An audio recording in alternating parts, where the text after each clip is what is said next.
Radhe Radhe everyone, welcome back to our channel Anand Vihar nursing पे। तो हम लोग मिसलेनियस जो सेल का मिसलेनियस है हम लोग उसको देख रहे थे और हम 99 नंबर क्वेश्चन तक पार्ट 1 में देख लिए थे। अब आज से हम लोग अभी से इस वीडियो में हम लोग 100 नंबर से स्टार्ट करते हैं मिसलेनियस का।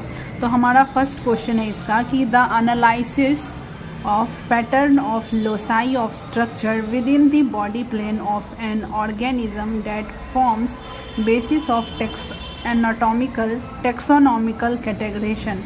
यानी कि इसमें ये क्वेश्चन बोल रहा है कि हम कौन से मॉर्फोलॉजी में हम लोग उस एनालिसिस यानी कि बॉडी पैटर्न को उसके स्ट्रक्चर को हम लोग क्या करते हैं, एनालिसिस करते हैं। तो इसका ये देखिए कॉम्पेरेटिव मॉर्फोलॉजी, इसमें एक बार इसको हम लोग पढ़ लेते हैं कि the science of structure and form of organism without regard to function call morphology. Morphology का कहने का मतलब है कि कोई भी फंक्शन है, कोई भी ऑर्गेन है, वो किस तरीके से फंक्शन कर रहा है उसको हम लोग मॉर्फोलॉजी कहते हैं।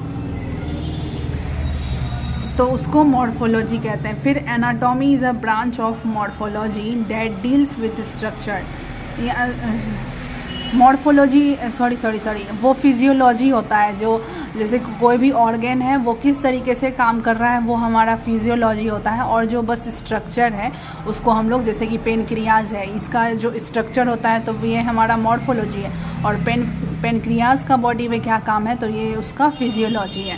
तो वही है कि जो हम लोग एनाटॉमी है उसी को हम मॉर्फोलॉजी कहेंगे, वही है। तो एनाटॉमी क्या है, एक ब्रांच है मॉर्फोलॉजी का जो डील करता है किसके स्ट्रक्चर को, और किसी भी ऑर्गेन है उसके स्ट्रक्चर को, ऑर्गेनिज्म के स्ट्रक्चर को।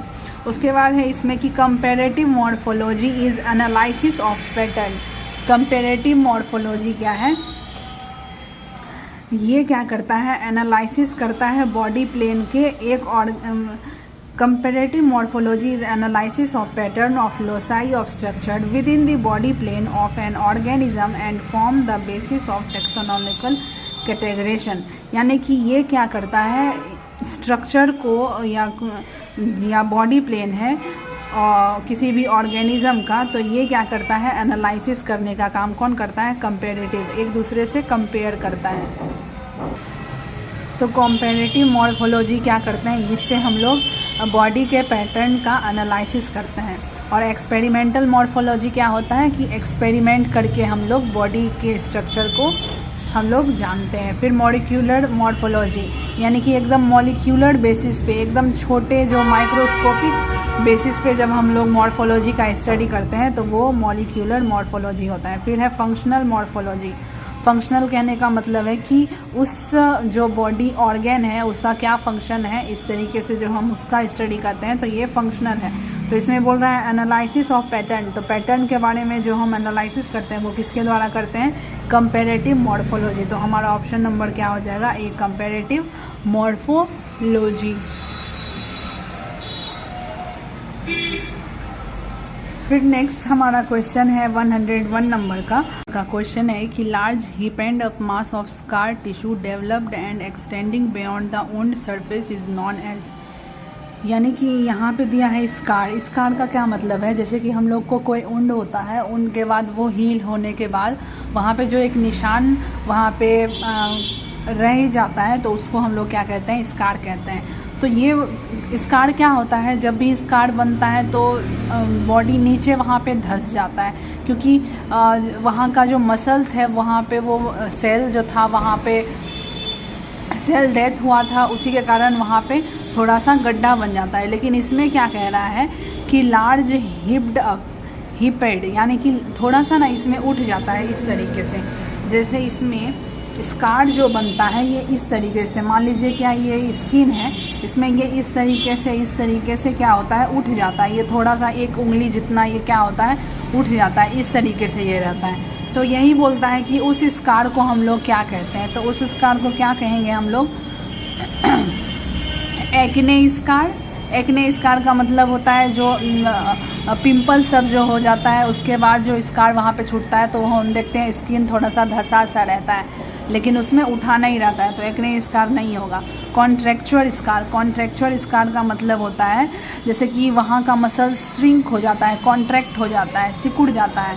तो सिकुड़ता तो है ना, इसमें पूछ रहा है क्या कि वो उठ जाता है अपने जगह से, तो ये भी नहीं होगा। हाइपरट्रॉपिक स्कार, हाइपरट्रॉपिक कहने का क्या मतलब है, वहाँ का जो हाइपरट्रॉपी हो जाता है, वहाँ का जो सेल है वो थोड़ा सा क्या हो जाता है, इंक्रीज थोड़ा सा बढ़ जाता है वहाँ पे, तो ये भी नहीं होगा। फिर केलॉइड, केलॉइड का क्या होता है, तो केलॉइड ही इसका फाइनल आंसर है। केलॉइड ही क्या होता है, ये इस तरीके से बॉडी में जहाँ पे उंड हुआ था वहाँ पे ये इस तरीके से बन जाता है। और ये अगर इसको देखें तो ये हार्मफुल नहीं होता है, लेकिन कभी कभी ये क्या होता है, बहुत ही ज़्यादा रफ हो जाता है सरफेस। तो अगर ये जॉइंट सब पर हो गया तो चलने सब में दिक्कत होता है या मूवमेंट में हेल्प करता है, तो और फिर कॉस्मेटिक पर्पज़ से भी क्या करता है, इसको रिमूव कर दिया जाता है। लेकिन ये कोई भी ट्यूमर वगैरह सब नहीं होता है, तो ये हार्मफुल नहीं है हमारे बॉडी के लिए। तो वही है जो लार्ज हिप एंड अप मास होता है जो स्कार का, उसको क्या कहते हैं हम लोग, उसको हम लोग केलॉइड कहते हैं।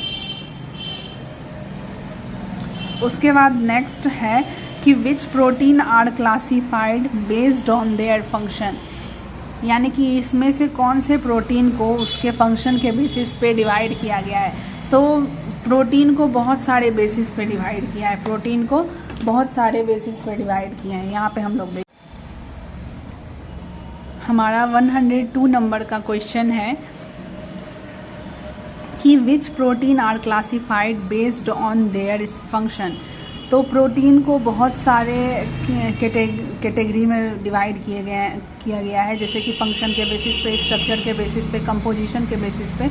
तो इस सब में पूछ रहा है कि कौन क्या है। तो एक बार हम लोग इसको एक बार देख लेते हैं कि प्रोटीन का जो है,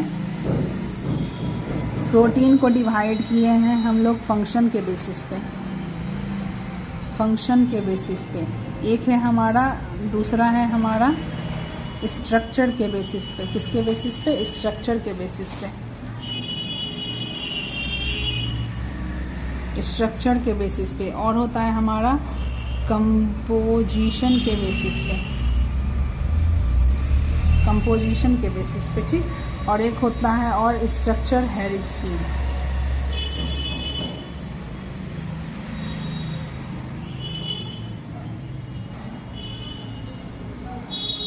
स्ट्रक्चरल हेरिडिटी के बेसिस पे। तो हमारा स्ट्रक्चर में मेनली दो टाइप का होता है, एक होता है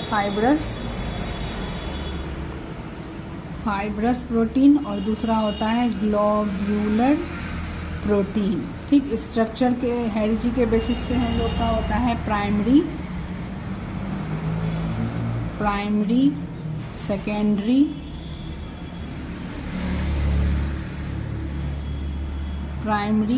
सेकेंडरी, टर्शियरी और तीसरा होता है हमारा quaternary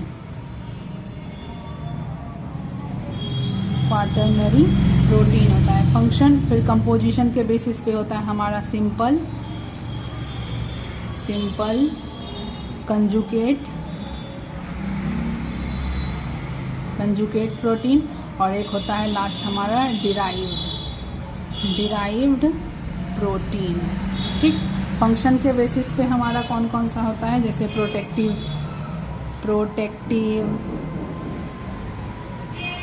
catalytic,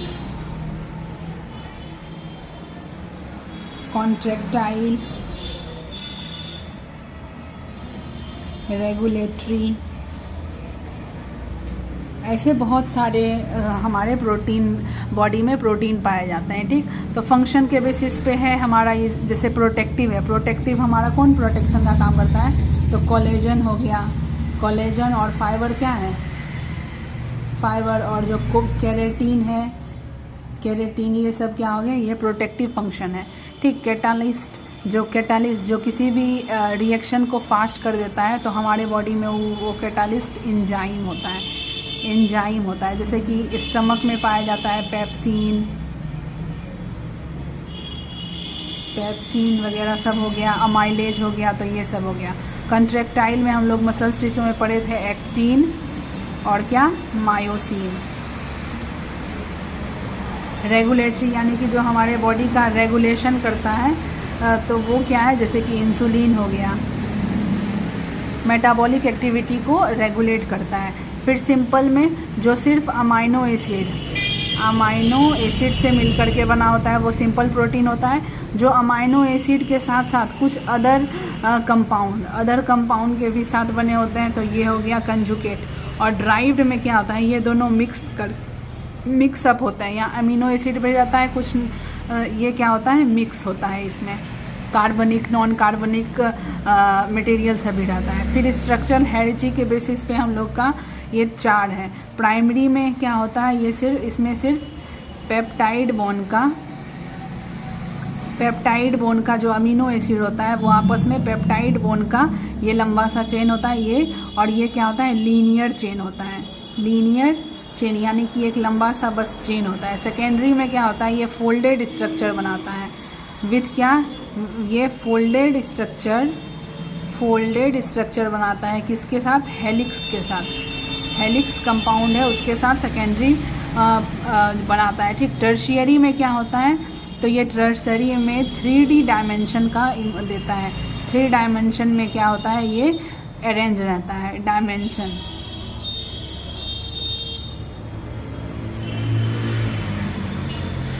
three D dimension में क्या होता है, ये अरेंज रहता है। और ये क्वाटरनरी, ये बहुत सारे लाइन से ये बना होता है क्वाटरनरी प्रोटीन। ठीक, और फिर इसी तरीके से ये फाइब्रस प्रोटीन है। तो ये दोनों में मेन डिफरेंस क्या होता है कि ये वाटर सॉल्यूबल होता है, ये वाटर क्या होता है, सॉल्यूबल, और ये क्या होता है, वाटर इनसॉल्यूबल, वाटर इनसॉल्यूबल।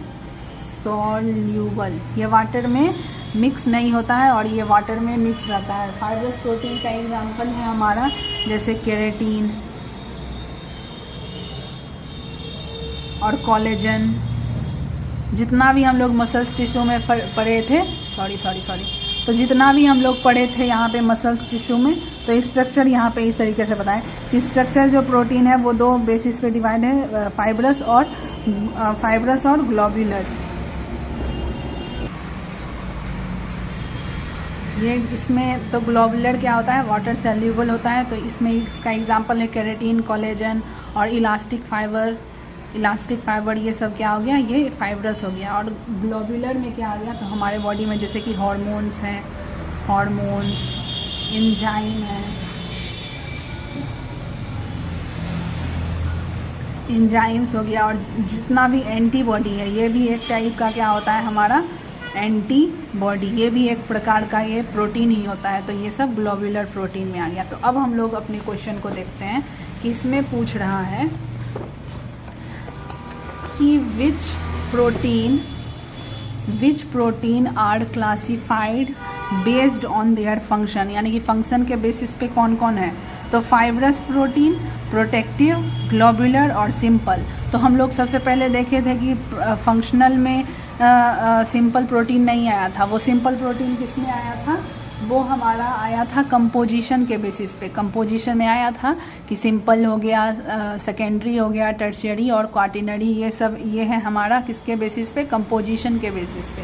उसके बाद है ग्लोब्यूलर प्रोटीन। तो अभी जस्ट हम लोग देखें कि जो ग्लोब्यूलर प्रोटीन है वो किसके बेसिस पे है, वो हमारे स्ट्रक्चर के बेसिस पे है। फिर उसके बाद है हमारा फाइब्रस प्रोटीन। तो फाइब्रस प्रोटीन देखिए ये किसके बेसिस पे है, फाइब्रस प्रोटीन हमारा स्ट्रक्चर के बेसिस पे है।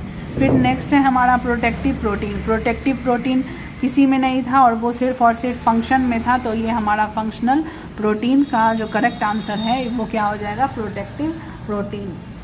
तो इसको भी एक बार हम लोग देखते हैं कि classification of protein based on function के बेसिस पे देखिए ये इसमें क्या क्या दिया गया है।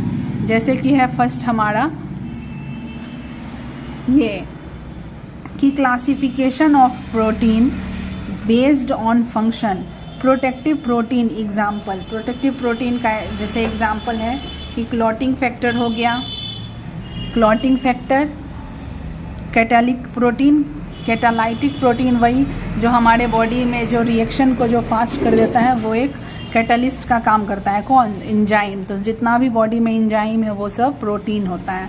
स्ट्रक्चर प्रोटीन जो हमारे बॉडी को स्ट्रक्चर प्रदान करता है, तो वो है कोलेजन और इलास्टिन। कोलेजन और इलास्टिन हमारे स्किन में प्रेजेंट रहता है और ये वाटर को क्या करता है, टाइटली बॉन्ड करके रखता है, बांध करके रखता है।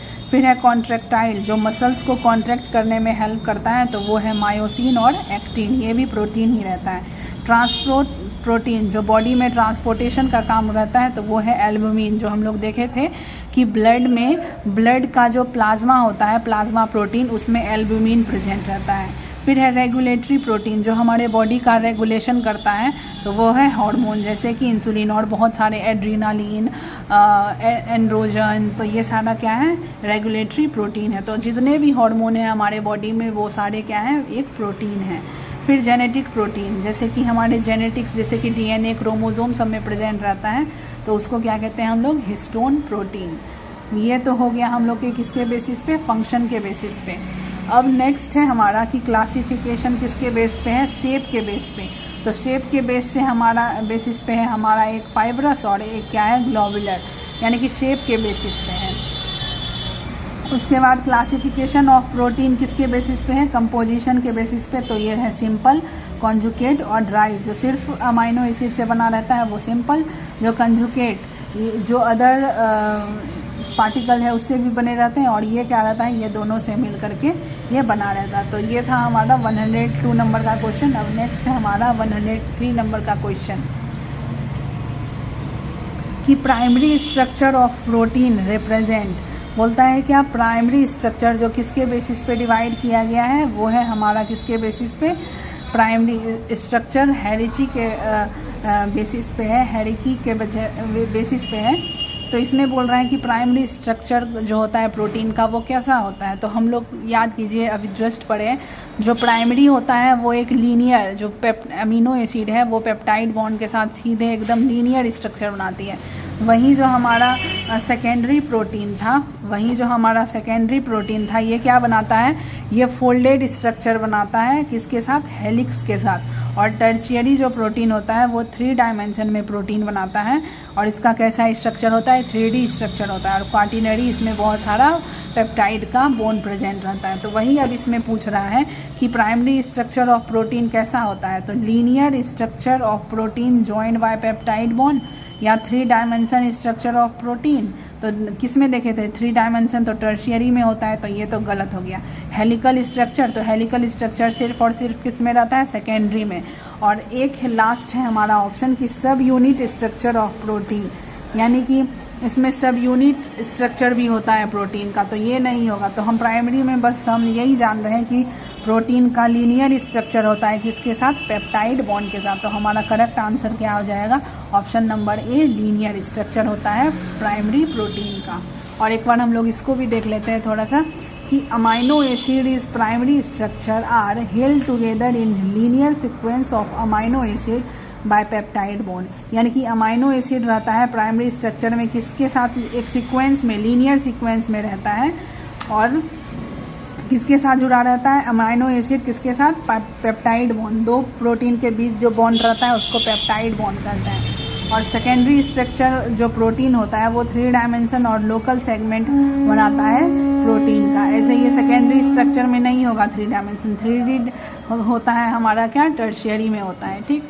फिर नेक्स्ट हमारा 104 नंबर का क्वेश्चन है कि dash are atoms having the same mass number but different atomic number, यानी कि उस एटम को क्या कहेंगे जिसका हमारा क्या होता है, मास नंबर सेम रहता है और एटॉमिक नंबर अलग अलग होता है। तो इसमें है आइसोबार, आइसोटाइप, आइसोहाइट और आइसोथर्ड। एक बार हम लोग इस सब को देख लेते हैं कि ये क्या होता है। तो फर्स्ट 104 नंबर का क्वेश्चन है हमारा, 104 में दिया है कि जिसमें क्या होता है, सेम क्या है, इसमें सेम क्या है, हमारा मास नंबर है, सेम मास नंबर। और डिफरेंट क्या होता है, इसमें बोल रहा है कि एटॉमिक नंबर, एटॉमिक नंबर। तो अब हम लोग सबसे पहला ऑप्शन देखते हैं, इसमें था आइसोबार, आइसोबार, इसमें कंफ्यूज नहीं होना है। बार हो गया तो हम लोग बार से समझेंगे भाड़, बार बराबर भाड़, तो जिसमें हम लोग का भार जो वेट होता है, मास नंबर होता है, जो मास नंबर जिसका इक्वल रहता है, सेम मास नंबर, बट इसमें क्या रहता है, डिफरेंट। इसमें जो एटॉमिक नंबर होता है वो क्या होता है, डिफरेंट रहता है। एटॉमिक नंबर क्या रहता है, इसमें डिफरेंट रहता है। जैसे कि एक एग्जांपल ले लेते हैं हम लोग कैल्शियम का और आर्गन का। कैल्शियम और आर्गन का, इसका मास नंबर कैल्शियम का भी 40 होता है और आर्गन का भी क्या होता है, 40 होता है। लेकिन जो हमारा एटॉमिक नंबर है, जो कैल्शियम है, इसका क्या रहता है, कैल्शियम का हमारा है आर्गन का है हमारा क्या 18 है और इसका क्या है हमारा कैल्शियम का 20 है। तो दोनों का एटॉमिक नंबर क्या है, डिफरेंट है, लेकिन मास नंबर क्या है, दोनों का सेम है। तो इसको क्या बोलेंगे, आइसोबार। फिर दूसरा था हमारा आइसोबार हो गया। आइसोबार के बाद है हमारा क्या, आइसोटाइप। आइसोटाइप जस्ट आइसोबार का उल्टा रहता है। इसमें एटॉमिक नंबर क्या होता है, इसमें सेम एटॉमिक नंबर होता है, लेकिन मास नंबर क्या होता है, जो मास नंबर होता है वो डिफरेंट होता है। वो क्या होता है, डिफरेंट होता है। जैसे इसका एग्जांपल है, जैसे कार्बन 14 और एक कार्बन 14 होता है और एक कार्बन क्या होता है हमारा, एक कार्बन क्या होता है 12। तो इसमें क्या है, इसमें मास नंबर दोनों का डिफरेंट है, एक है 14 और एक होता है 12। लेकिन दोनों जो कार्बन है, कार्बन का क्या होता है, एटॉमिक नंबर क्या होता है, हमेशा 6 होता है। ये क्या होता है, 6 होता है। तो और ये सबसे ज़्यादा मोस्ट रिएक्टिव सब्सटेंस होता है कार्बन। तो ये जो आइसोटाइप का जो है सेम, आइसोटाइप क्या होता है, जिसका सेम एटॉमिक नंबर होता है, लेकिन क्या होता है, मास क्या होता है, डिफरेंट होता है। तो उसको हम लोग आइसोटाइप कहते हैं। फिर नेक्स्ट ऑप्शन है हमारा आइसोहाइट और आइसोथर्म। तो आइसोथर्म क्या होता है, तो हम जब मैप में हम लोग, ये मेनली मैप पे और ये जियोलॉजिस्ट ये इसका यूज़ करते हैं आइसोहाइट और आइसोथर्म का। इसमें मतलब क्या होता है कि जो मैप वगैरह सब होता है उसमें ये उस एरिया को जो सेम, जहाँ पे सेम रेन होता है, जहाँ पे क्या होता है रेनफॉल, जहाँ पे एक समान वर्षा, जो सेम जहाँ पे क्या होता है वर्षा होता है, उसको हाई और साइड, वो प्लेस जहाँ पे लगभग बारिश का जो अमाउंट है वो एकदम सेम रहता है, उस प्लेस को हम लोग आइसोहाइट्स कहेंगे। और आइसोथर्म वैसा प्लेस जहाँ पे लगभग जो हमारा टेम्परेचर है, जो क्या है, टेम्परेचर है, जो क्या है हमारा टेम्परेचर है, टेम्परेचर जहाँ पे क्या रहता है, सेम रहता है, उसको हम लोग क्या कहेंगे, आइसोथर्म। तो वही पूछ रहा है। अब हम लोग क्वेश्चन पे आते हैं। इसमें बोला है कि डैश आर एटम्स हैविंग क्या, सेम मास नंबर लेकिन क्या, डिफरेंट एटॉमिक नंबर। तो जिसका सेम मास नंबर है तो क्या बोले थे, आइसोबार बराबर भार क्या होता है, उसमें सेम रहता है। तो इसका ऑप्शन क्या हो जाएगा, आइसोबार। आइसोटाइप में क्या था, जिसमें एटॉमिक नंबर सेम रहता है लेकिन मास नंबर डिफरेंट रहता है, जैसे कि कार्बन 14 और कार्बन 12। उसके बाद है आइसोहाइट क्या होता है कि जहाँ पे सेम वर्षा वाला जो प्लेस होता है। आइसोथर्म क्या होता है हमारा, आइसोथर्म जहाँ पे सेम टेम्परेचर रहता है, उसको हम लोग क्या कहेंगे, आइसोथर्म। फिर नेक्स्ट हमारा है 104 नंबर का, ये हो गया 105 नंबर का क्वेश्चन कि जर्म लाइन जीन थेरेपीज, यानी कि जर्म लाइन जीन थेरेपी क्या होता है। तो हम लोग इसको देखते हैं कि जर्म लाइन जीन थेरेपी क्या होता है। तो जर्म लाइन जीन थेरेपी क्या होता है, ये एक तरीके का क्या है, थेरेपी है, जिसमें जैसे कि कोई भी जो हमारा सेल, जो भी हमारा डीएनए है, जैसे कि कोई भी डीएनए है, इसमें क्या आ गया, डिफॉर्मिलिटी आ गया,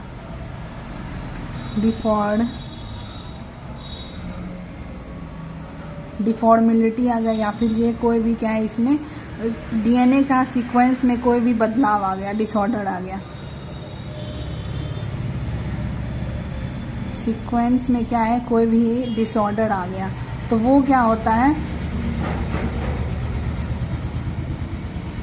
तो ये क्या होता है, एक जनरेशन से दूसरे जनरेशन में जाता है। तो इसमें क्या होता है कि जब हम लोग देखते हैं कि किसी को भी कॉन्जेनाइटल बीमारी है, कॉन्जेनाइटल डिजीज़ है, यानी कि उसके डीएनए, उसके जो एंसेस्टर्स हैं उसी के वजह से वो क्या आ रहा है और ये चांस है क्या ये अगली पीढ़ी में जा सकता है।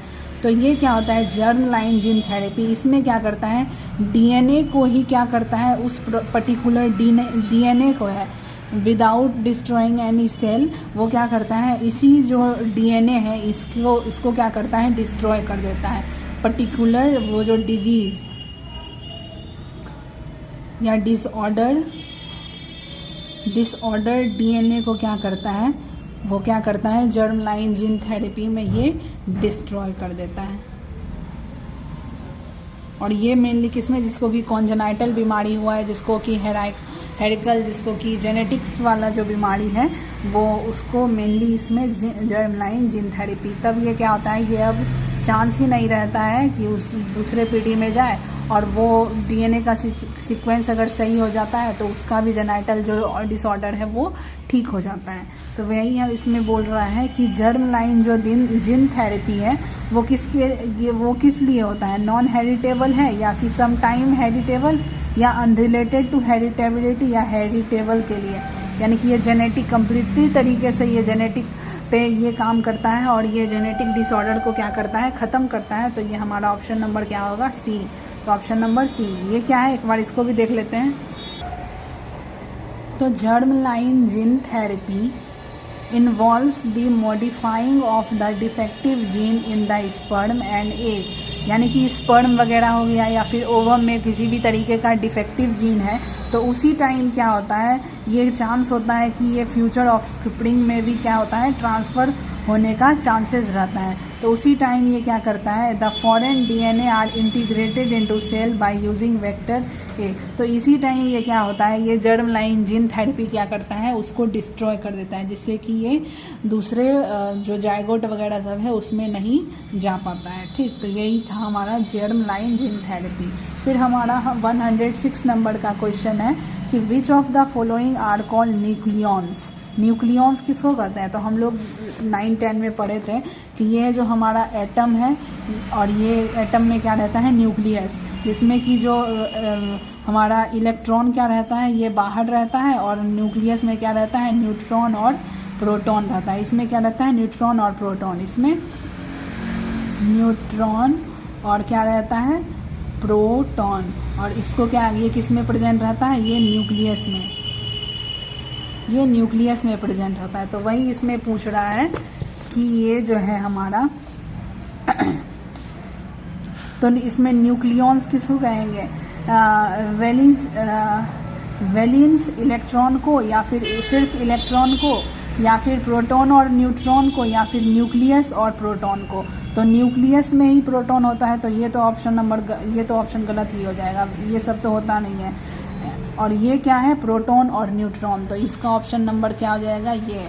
इसका करेक्ट आंसर क्या है, ऑप्शन नंबर डी। तो न्यूक्लियस में क्या रहता है हमारा, प्रोटॉन और न्यूट्रॉन मिल करके एक न्यूक्लियस बनाता है।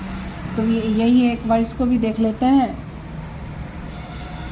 कि any of the particle that collectively make up the nucleus of atom, यानी कि कोई भी जो एटम का न्यूक्लियस बनाता है उसको न्यूक्लियन कहते हैं। और न्यूक्लियन में क्या रहता है, प्रोटॉन और न्यूट्रॉन प्रेजेंट रहता है। फिर यहाँ 107 नंबर का क्वेश्चन है कि tissue is histopathologically are carried out in,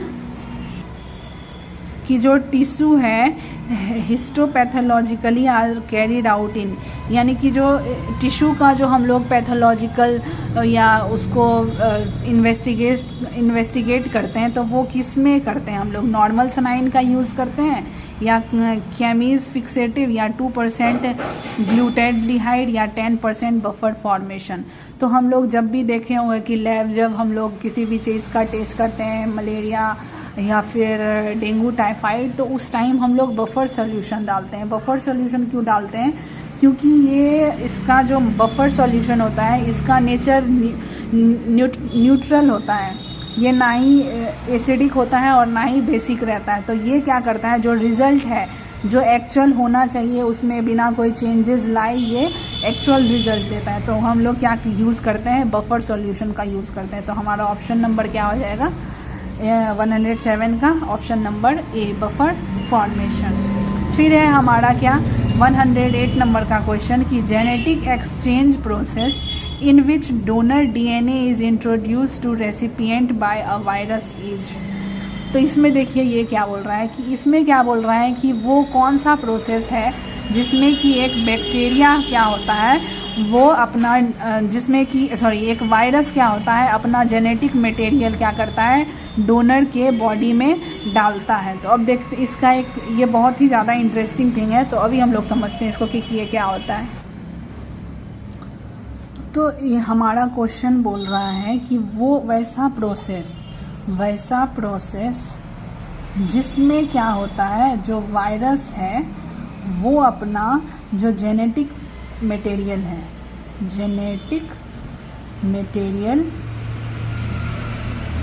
no matter वो क्या है, वो जेनेटिक मटेरियल क्या हो सकता है, आरएनए भी हो सकता है या डीएनए भी हो सकता है। तो ये वायरस अपना जेनेटिक मटेरियल क्या करता है बैक्टीरिया में देता है, बैक्टीरिया में मेनली देता है। तो उस प्रोसेस को हम लोग क्या कहते हैं, तो उस प्रोसेस को हम लोग क्या कहते हैं,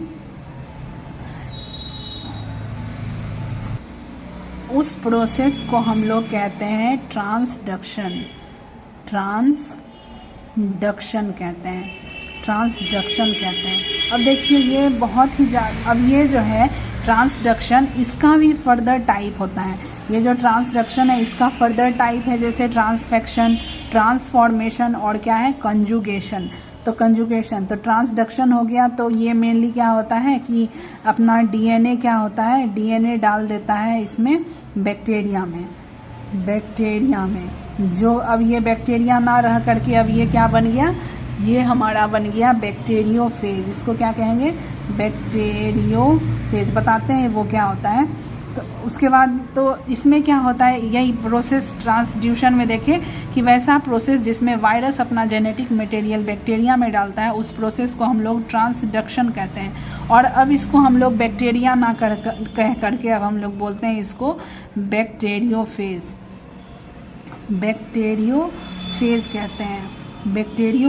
कहते हैं। इसके बारे में अभी हम लोग जानेंगे। और इसका जो ट्रांसडक्शन है इसका फर्दर टाइप होता है जैसे ट्रांसफॉर्मेशन में क्या होता है, ये कहीं भी जैसे कि कोई भी वायरस है ये अपना डीएनए क्या करता है यहाँ पे रख देता है और ये धीरे धीरे क्या होता है बैक्टीरिया के पास ये धीरे धीरे आता है और ये उसके बॉडी में चला जाता है। कहीं भी रखा होता है ये जेनेटिक मटेरियल और ये क्या होता है ये बैक्टीरिया में चला जाता है। तो इसको ट्रांसफॉर्मेशन कहेंगे। और ट्रांसफेक्शन क्या कहेंगे कि जनरली हम लोग देखे हैं कि जो डीएनए है इसका भी चार्ज क्या होता है नेगेटिव रहता है। और जो न्यूक्लियस जिसमें कि हमारा प्रेजेंट रहता है डीएनए, न्यूक्लियस जो रहता है इसका भी जो चार्ज रहता है वो नेगेटिव रहता है। तो ये कभी आपस जैसे ये बैक्टीरिया का ये वायरस का डीएनए है और ये जो न्यूक्लियस है ये मान लेते हैं हमारा बैक्टीरिया का न्यूक्लियस है। तो ये कभी भी एक साथ नहीं आएगा। एक साथ क्यों नहीं आएगा, क्योंकि ये दोनों पे नेगेटिव चार्ज है और एक दूसरे को रिपेल करता है। लेकिन जब हम बाय फोर्सली या फिर इंटेंशनली क्या करते हैं, इंटेंशनली क्या करते हैं जब हम लोग बैक्टीरिया में जानबूझ करके ये जो हम डीएनए इंड्यूस कराते हैं तो उसको हम लोग क्या करते हैं ट्रांसफेक्शन। और वही ट्रांसफॉर्मेशन क्या होता है कि कहीं रखा होता है और ये किसी भी मीडियम के थ्रू क्या होता है बैक्टीरिया में चला जाता है। तो ये होता है एक ट्रांसफॉर्मेशन ट्रांसफेक्शन। और यही ट्रांसड्यूशन का ये एक टाइप। और कंजुगेशन में क्या होता है कि ड्यूरिंग ये जनरली सेक्सुअल रिप्रोडक्शन के टाइम होता है। किसमें होता है सेक्सुअल रिप्रोडक्शन। तो जब बैक्टीरिया आपस में सेक्सुअल यहाँ पे रिप्रोडक्शन करते हैं तो उस टाइम क्या होता है तो इसी सेक्सुअल रिप्रोडक्शन के ही टाइम क्या होता है, बैक्टीरिया में वो वायरस अपना जेनेटिक मटेरियल वो उसको ट्रांसफ़र कर देता है। तो अब जो हम लोग बैक्टीरियोफेज पढ़ते हैं, एक बार हम लोग इसको देख लेते हैं कि ये क्या होता है। तो ये जो बैक्टीरियोफेज है, ये जो हमारे अर्थ पे जितने भी एनिमल हैं, ह्यूमन है, बैक्टीरिया या वायरस है, उस सब में सबसे ज़्यादा इस धरती पे क्या है, बैक्टीरिया से भी सबसे ज़्यादा, वायरस से भी सबसे ज़्यादा क्या है, बैक्टीरियोफेज। अब बात करें इस लैंड पे भी और हमारे ह्यूमन बॉडी में भी, ह्यूमन बॉडी में भी क्या है, सबसे ज़्यादा पाया जाता है क्या, यही बैक्टीरियोफेज। अब इसका क्या यहाँ पे इम्पोर्टेंस है, तो जिस तरीके से कुछ अच्छे बैक्टीरियाज भी होते हैं और कुछ जो डिजीज़ कोज करते हैं तो खराब बैक्टीरिया भी होते हैं, उसी तरीके से वायरस भी कुछ अच्छे होते हैं और कुछ क्या होते हैं, खराब होते हैं। तो वो क्या होता है, जो अच्छा जो बैक्टीरिया होता है वो क्या करता है, जो बैक्टीरिया हमारे बॉडी में डिजीज़ कोज करता है, तो ये जो अच्छा वाला बैक्टीरिया है, इस तरीके से ये गुड वायरस क्या करता है, ये बैड वायरस में, बैड यानी कि जो हमारे बॉडी के लिए हार्मफुल है, बैड या फिर हार्मफुल वायरस, हार्मफुल बैक्टीरिया, तो ये जो गुड वायरस है ये हार्मफुल बैक्टीरिया में क्या होते हैं, इंड्यूस कर जाते हैं। अब इंड्यूस करेगा तो ये वायरस है, इसको भी अपना खाना पीना मिल जाता है, ये वायरस को उससे क्या मिल जाता है, ये इसमें क्या करता है, इंटर करता है, इंटर कर गया। तो अब वायरस को इससे क्या मिला, तो वायरस उससे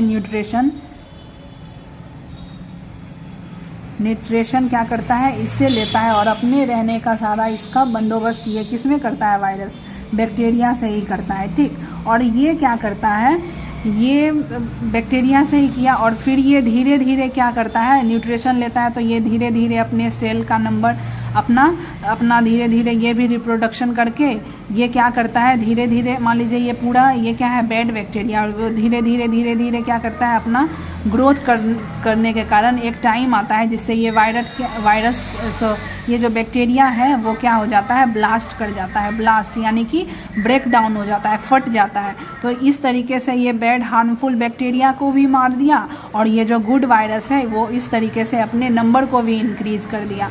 और ये जो, और इसी को क्या कहेंगे, ये इसको कहेंगे हम लोग बैक्टीरियोफेज। तो हम लोग सुनते होंगे कि हम लोग को ज़्यादा एंटीबायोटिक नहीं खाना चाहिए। एंटीबायोटिक में क्या होता है कि कुछ अच्छे बैक्टीरिया, कुछ गुड बैक्टीरिया होते हैं और कुछ बैड बैक्टीरिया होते हैं। तो बैड के साथ साथ गुड बैक्टीरिया भी क्या होते हैं, हमारे बॉडी में मर जाते हैं। और जब कंटिन्यू हम लोग एंटीबायोटिक लेते हैं तो ये जो बैड बैक्टीरिया है वो उसके प्रति रेसिस्ट हो जाते हैं, यानी कि इसको लगता है वो धीरे धीरे इसको डोज मिलते जाता है, तो वो अब इसके लिए उतना ज़्यादा हार्मफुल नहीं होता है, वो अब एडेप्ट कर गया होता है उस एंटीबायोटिक के प्रति। तो अब एंटीबायोटिक के जगह यही हम लोग बैक्टीरियोफेज का यूज़ करते हैं। ये बैक्टीरियोफेज क्या करता है, ये गुड बैक्टीरिया को किल नहीं करके वो डायरेक्ट क्या करता है, बैड बैक्टीरिया के अंदर जाता है और क्या करता है, बैक्टीरियोफेज बना करके उस बैड बैक्टीरिया को क्या करता है, किल कर देता है। लेकिन सबका अपना अपना क्या होता है, एडवांटेज और डिसएडवांटेज होता है। एडवांटेज तो ये है कि ये सिर्फ क्या करता है, बैड बैक्टीरिया को ही क्या करता है, किल करता है। लेकिन डिसएडवांटेज ये है कि ये जब बैक्टीरिया को किल करता है ना, तो ये हमारा ब्लड क्या होता है, ब्लड से ही, क्योंकि कोई भी न्यूट्रोफिल वगैरह सब इसको फेगोसाइट नहीं करता है, तो ये क्या होता है, ब्लड में ही क्या होता है, इसका टॉक्सिन जो है ये चला जाता है, जिससे कि कारण ये ब्लड इन्फेक्शन कोज करता है ब्लड में, या फिर सिस्टमेटिक इन्फेक्शन क्या करता है, कोज करता है। या टॉक्सिसिटी, ब्लड टॉक्सिसिटी क्या करता है, इंक्रीज करता है। तो ये बैक्टीरियोफेज का बस इतना ही है। और इसका इम्पोर्टेंस यही है कि जैसे कि हम लोग को एंटीबायोटिक बनाने में भी ये हेल्प करता है। कैसे ये, जैसे कि लैब सब में हम लोग जो है, मान लीजिए ये बैड बैक्टीरिया है, अब जो लेबोरेटरी में वर्क करते हैं वो वायरस को इसमें इंड्यूस करा के देखते हैं कि इस बैक्टीरिया के लिए कौन सा सबसे वो वायरस होगा जो कि हम इसमें इंड्यूस कराने पे ये बैक्टीरिया किल भी हो जाएगा और बॉडी को हार्म भी नहीं करेगा। तो कुछ अच्छे वायरस को क्या करते हैं इसमें इंड्यूस कराते हैं और देखते हैं एक्सपेरिमेंट करके कि कौन अच्छा है, तो वो क्या करते हैं इसी वायरस से क्या बनाते हैं हम लोग का जो मेडिसिन है वो इसी प्रोसेस से बनता है, जिसको कि हम लोग फेज थेरेपी कहते हैं। फेज थेरेपी कहते हैं। और अब हम लोग मेनली एंटीबायोटिक के जगह पे ये फेज थेरेपी का यूज़ करते हैं, लेकिन अभी इतना यूज़ नहीं हुआ है, क्योंकि ये वही बात है कि टॉक्सिसिटी बढ़ा देता है ब्लड में, तो उतना यूज़ नहीं करते हैं। लेकिन जिसको एंटीबायोटिक काम ही नहीं करता है तो उनमें अभी फेज थेरेपी का हम लोग यूज़ करते हैं। तो ये था हमारा बैक्टीरियोफेज और फेज थेरेपी। तो और इधर हम लोग देखे थे कि ट्रांसडक्शन, तो जिस प्रोसेस से हमारा बैक्टीरियोफेज बनता है उसको हम लोग ट्रांसडक्शन कहते हैं। और इसका 2 टाइप है, ट्रांसफॉर्मेशन और ट्रांसफेक्शन। ट्रांसफॉर्मेशन में कहीं जो डीएनए है वो रखा रहता है और किसी भी मीडियम के थ्रू ये वायरस में आकर के अपना ग्रोथ कर लेता है। और फिर ट्रांसफेक्शन में क्या होता है, क्योंकि डीएनए भी नेगेटिव चार्ज होता है और न्यूक्लियस का भी नेगेटिव चार्ज होता है, तो जब हम लोग बाय फोर्सली जैसे कि हम लोग लैब में ये सब करते हैं, तो ट्रांसफेक्शन के ही थ्रू क्या करते हैं उसको इंटेंशनली तरीके से वो हम लोग इंड्यूस कराते हैं और ये बनाते हैं और बैक्टीरियोफेज। और कंजुगेट क्या होता है, तो कंजुगेट में सेक्सुअल रिप्रोडक्शन के टाइम जब बैक्टीरिया होता है उस टाइम आपस में वो क्या होता है, इसी डीएनए का ट्रांसफ़र एक दूसरे में हो जाता है, तो इस प्रोसेस से होता है। ठीक, और ये एक बार थोड़ा सा और देख लेते हैं। इसलिए हम लोग को क्या कहा जाता है, जैसे कि वायरस रिच, जैसे कि कुछ ऐसा जैसे कि हम लोग को जैसे कि कर्ड सब में क्या होता है, तो इसमें प्रोबायोटिक्स रहता है। इसमें क्या रहता है, प्रोबायोटिक्स। ये क्या करता है, बॉडी में वायरस बैक्टीरिया को इंक्रीज करता है। ये बॉडी में क्या करता है, बैक्टीरिया को इंक्रीज करता है और जिससे कि क्या होता है, इस वायरस को क्या होता है, इसके पास ज़्यादा बैक्टीरिया रहेगा तो ये ज़्यादा उस बैक्टीरिया में जाएगा और धीरे धीरे क्या आएगा, अपने नंबर को भी इंक्रीज करेगा, जिससे कि बॉडी में ज़्यादा बैक्टीरियोफेज बनेगा, जो कि हमारे बॉडी के लिए अच्छा होता है। और बैक्टीरियोफेज का एक और काम है कि वो इम्यून सिस्टम तो करता ही है। कैसे करता है, जैसे कि ये प्रिपेयर रहता है, जैसे कि तुरंत ये एक्टिव हमेशा रहता है बैक्टीरियोफेज। जैसे ही कोई इम्यून एंटीजन आया, ये तुरंत बॉडी के दूसरे सेल को कहता है कि ये किल तो नहीं करता है, लेकिन तुरंत रिकॉग्नाइज कर लेता है और अदर सेल को क्या तुरंत मैसेज भेजता है कि तुम्हारे बॉडी में एंटीजन आया है और तुमको जाओ जल्दी से किल करना है। तो ये करता है वर्क हमारा बैक्टीरियोफेज। इसलिए जैसे कि दही, प्रीबायोटिक्स वाला जो डाइट है हम लोग को ज़्यादा लेना चाहिए, जिसमें कि जैसे कि कर्ड में लैक्टोबैसिलस बैक्टीरिया होता है, जिससे हमारा बॉडी में बैक्टीरिया ज़्यादा आएगा तो वायरस को भी रहने का जगह ज़्यादा बनेगा और जिससे कि बैक्टीरियोफेज भी ज़्यादा बनेगा और इम्यूनिटी भी हम लोग को प्रॉपर मिलते रहेगा। तो ये था। तो अब हम लोग अपने क्वेश्चन पे आते हैं कि जो जेनेटिक एक्सचेंज प्रोसेस है इन विच डोनर का जो डीएनए होता है इंड्यूस टू रेसिपिएंट, जो रेसिपिएंट यानी कि बाय अ वायरस। तो डोनर इसमें क्या हो गया, वायरस हो गया, और रेसिपिएंट जो उसमें आता है तो ये बैक्टीरिया हो गया। तो वो कौन सा प्रोसेस है, तो इस पूरे प्रोसेस को कहते हैं हम लोग ट्रांसडक्शन। और इसी में जब पूछेगा कि जब बायफोर्सली करते हैं तो ये ट्रांसफेक्शन होगा, और जब इन अपने से हो जाता है तो ट्रांसफॉर्मेशन होता है, और जब सेक्सुअल रिप्रोडक्शन के टाइम होता है तो उसको क्या कहते हैं हम लोग, कंजुगेशन। तो हमारा ये प्रोसेस क्या कहलाता है, ट्रांसडक्शन। तो हम लोग एक बार इसको भी देख लेते हैं कि ट्रांसडक्शन क्या होता है। तो transduction is a genetic recombination in bacteria in which DNA is carried from one bacterium to another by a bacteriophage, a virus that infect bacteria. तो वही है कि एक जेनेटिक ट्रांसफॉर्मेशन है जिसमें वायरस अपना डीएनए किसको देता है, वायरस को देता है। इस पूरे प्रोसेस को क्या कहते हैं हम लोग, ट्रांसडक्शन। और इसी का ये सारा सब टाइप है। ठीक, फिर हमारा नेक्स्ट 109 नंबर का क्वेश्चन है कि the activation of caspase is likely to lead, यानी कि कैस्पेसेस क्या होता है, एक टाइप का प्रोटीन होता है जो हमारे बॉडी में, जो कि नेचुरल तरीके से, जैसे देख लिया है कि ये जो सेल है ये बहुत दिन हो गया है, ये अब प्रॉपर फंक्शन नहीं करता है, तो ये क्या करता है, इंटेंशनली क्या करता है, उस सेल का डेथ करवाता है। ठीक, तो ये क्या होता है, तो ऑप्शन नंबर ए इसका होगा, एपोप्टोटिक डेथ। एपोप्टोटिक डेथ का कहने का वही मतलब है कि सेल अब उस तरीके से फंक्शन नहीं कर रहा है, बूढ़ा हो गया है, या यूँ कहें तो वो क्या होता है, वो अब सेल को डेथ करवाता है। तो ये मेनली इसमें काम करता है, और इसका काम है कि जो सेल साइकिल है इसको रेगुलेट कराता है। ठीक, तो ये क्या है, ब्लड कोगुलेट कराना नहीं, माइटोटिक सेल डिवीज़न, ये सारे टाइप के माइटोसिस और मियोसिस सारे टाइप के सेल डिवीज़न को रेगुलेट करवाता है बोथ। तो अगर यहाँ पे मियोसिस भी रहता तो वो ये ऑप्शन भी सही रहता। फिर है कि G1 and S phase of cycle, नहीं, ये पूरे जितना भी सेल साइकिल का जितना है वो सब में ये अपना रोल देता है। ठीक, तो हमारा सिर्फ ऑप्शन नंबर क्या हो जाएगा, ए हो जाएगा। Caspases is a protein that regulate क्या करता है, सेलुलर डेथ, जो सेलुलर डेथ को रेगुलेट करता है। ये कोई बीमारी नहीं होता है, वो इंटेंशनली जो बॉडी का सेल है वो अपने बॉडी को एक्टिवेट रखने के लिए क्लीनिंग का काम और सही तरीके से स्ट्रेंथ बनाए रखने के लिए वो करता है। फिर हमारा 110 नंबर का क्वेश्चन है कि पिक्नोसिस इज कैरेक्टराइज बाय, पिक्नोसिस क्या होता है। तो पिक्नोसिस क्या होता है कि जब सेल का जो न्यूक्लियस है वो श्रिंक करने लगता है, वो क्या होता है, इस तरीके से सेल है वो धीरे धीरे धीरे धीरे धीरे धीरे क्या करने लगता है, श्रिंक करने लगता है, सिकुड़ने लगता है, तो उसको हम लोग क्या कहते हैं, पिक्नोसिस कहते हैं। तो वही है न्यूक्लियस श्रिंकेज, क्या कहेंगे, पिक्नोसिस कहेंगे। तो वही है degeneration of cell in which the nucleus shrinks in size, chromatin condense and solid structure mass called pyknosis. तो वही है कि जब क्या होने लगता है, क्रोमेटिड क्रोमोसोम सिकुड़ने लगता है तो सेल क्या होने लगता है, श्रिंक होने लगता है, और कुछ दिन के बाद वो क्या होता है, एक रफ ठोस मास बना लेता है, जिसको कि हम लोग क्या कहते हैं, पिक्नोसिस, जिसको कि थिकनेस भी हम लोग कहते हैं। फिर 111 नंबर का क्वेश्चन है कि the ectopic rest of normal tissue is called, यानी कि जो सबसे पहले एक्टोपिक रेस्ट क्या होता है। तो एक्टोपिक रेस्ट होता है जैसे कि यहाँ देखिए, एक्टोपिक रेस्ट कहने का मतलब है, कितना नंबर है हम लोग का, 111 नंबर का क्वेश्चन है।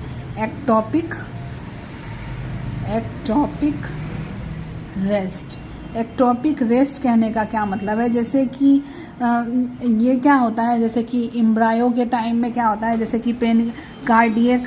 कि कार्डियक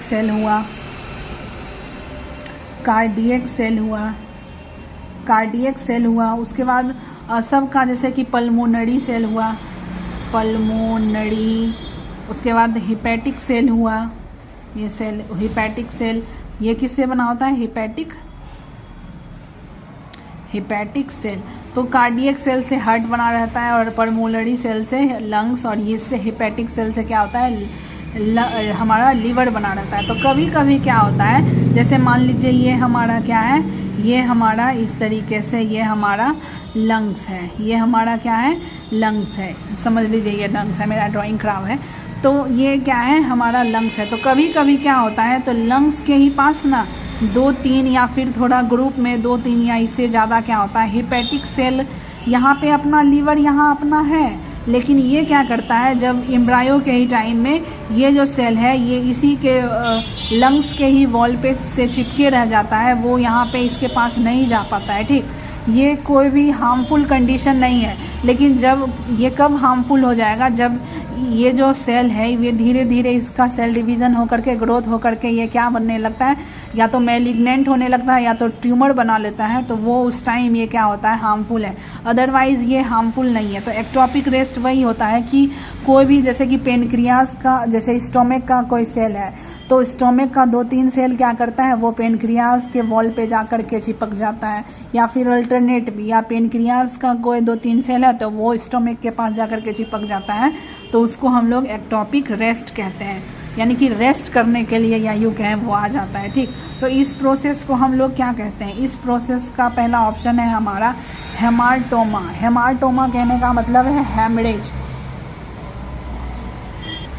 सॉरी हेमरेज नहीं, हेमेटोमा कहेंगे, हेमाटोमा को हम लोग हेमेटोमा कहेंगे। हेमेटोमा में क्या होता है कि ब्लड वेसल से बाहर ब्लड आ जाता है और जिसके कारण वहाँ पे ब्लड का कलेक्शन हो जाता है, तो उसको हम लोग हेमाटोमा कहेंगे। फिर है टेराटोमा। टेराटोमा क्या होता है, टेराटोमा हम लोग का होता है कि नॉन कैंसरस जो ट्यूमर होता है वो एक तरीके का ट्यूमर होता है, लेकिन ये क्या है, नॉन कैंसरस ट्यूमर को हम लोग क्या कहते हैं, टेराटोमा। फिर है हमारा सार्कोमा। सार्कोमा किसको कहेंगे, जो कैंसरस है, वो जो क्या है, सार्कोमा जो कैंसरस है उसको हम लोग कहेंगे सार्कोमा। उसको हम लोग जो कैंसरस ट्यूमर है उसको सार्कोमा कहेंगे।